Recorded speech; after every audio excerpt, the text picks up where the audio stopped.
우리 함께 볼 말씀은 신명기 8장 3절부터 6절의 말씀입니다. 우리 3절부터 6절 우리 합독하도록 하겠습니다.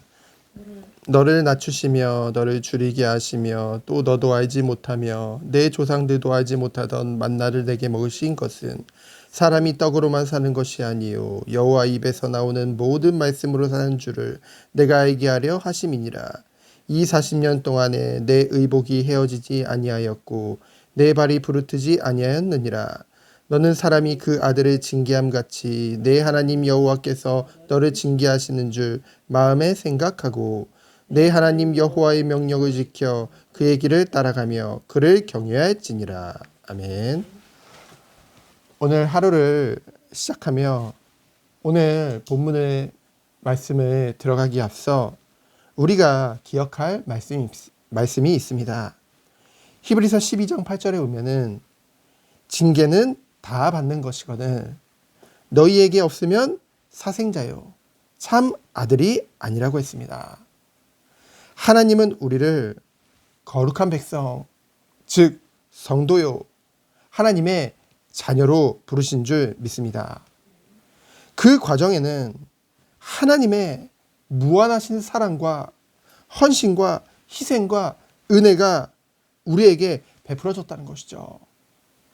바로 독생자 예수 그리스도를 아낌없이 내어주셔서 낮고 낮은 이 인간의 모습으로 오셔서 우리에게 회개할 것과 하나님 나라와 하나님의 말씀을 가르치시고 그 과정 가운데서도 머리도 끝 없이 바쁘게 주의 사명을 이룬 그 예수 그리스도의 그 희생과 헌신이 있었다는 것이죠. 그리고 우리를 위해 모진 고통과 고난 다 당하시고 십자가에서 죽기까지 사랑하신 그 예수 그리스도의 대속하심으로 말미암아 우리가 속죄함을 입은 줄 믿습니다. 예수 그리스도는 약속대로 3일 만에 부활하시고 승천하셔서 보좌 우편에 앉으신 것이죠. 그 예수 그리스도를 믿음으로 우리가 구원을 받는 것인데 에베소서 2장 8절에 보면은 그 믿음마저도 우리에게 선물로 주셨다고 했습니다. 누구든지 자랑할 수 없게 하시기 위해 오직 하나님의 은혜인 것이죠. 이러한 크신 은혜로 우리는 구원받았습니다. 의롭다함을 받은 것이죠. 바로 하나님의 자녀로 부름 받은 것입니다.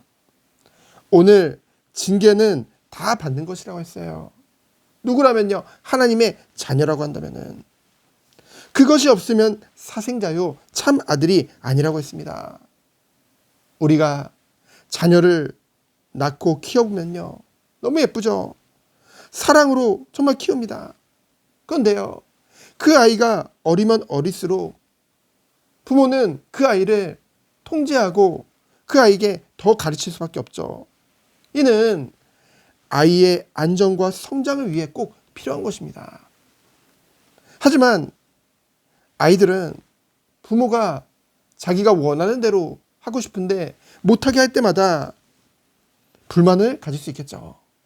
그러나 부모는 그러거나 말거나 아이가 장성할 때까지는 교육과 훈계를 멈출 수 없는 것입니다. 왜요? 부모이기 때문에. 왜요? 자녀이기 때문에. 이스라엘 백성과 신약 시대에 살고 있는 오늘날 성도인 우리에게도요. 하나님은 동일하시다는 거죠. 오늘 본문에 보면은 애굽에서 종된 곳에서 구원하신 하나님께서요. 이스라엘을 40년 광야로 보내셔서 낮추시며 줄이게 하시며 만나를 주신 그 일용한 양식을 주신 그 이유가 나옵니다. 목적이 나와요. 사람이 떡으로만 사는 것이 아니요 여호와의 입에서 나오는 모든 말씀이라고 했죠. 이것은 떡은 속되고 말씀만 거룩하다는 것을 말씀하시는 것이 아닙니다. 우리가 정말로 무엇을 의존하고 무엇을 의지해서 살아가는가 그 중심을 그 마음을 얘기하는 거죠. 떡은 반드시 필요합니다. 우리 육신을 위해서요. 그러나 우리가 진정 의지하고 바라볼 것은 하나님의 모든 말씀이란 거죠.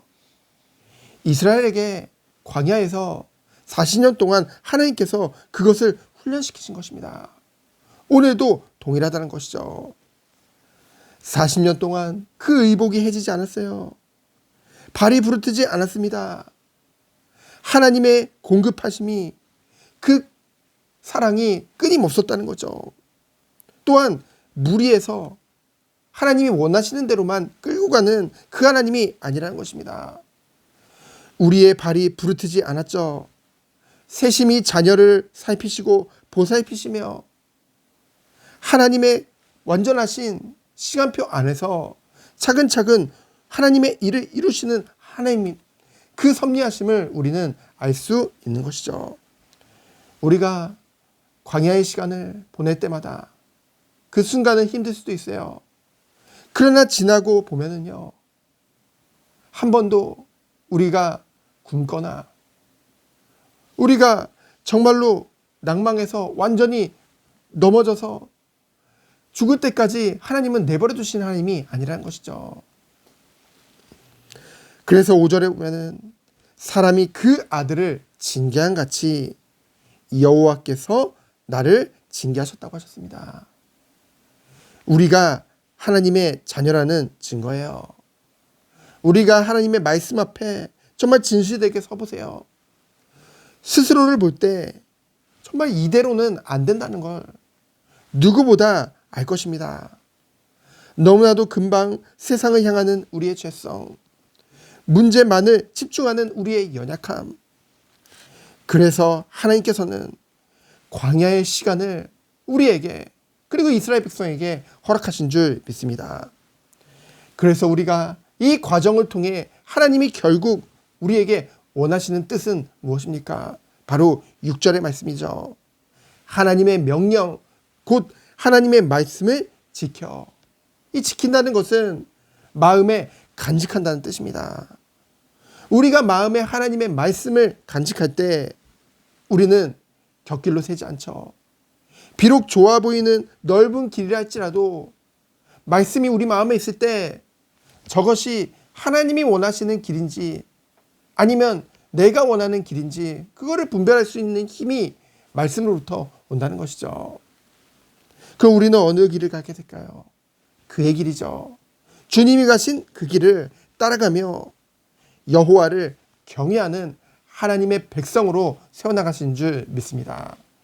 그래서 우리 마음에 말씀이 있을 때 우리는 하나님을 늘 경외하며 정말 하나님이 원하시는 그 길로 갈 수 있는 것이죠.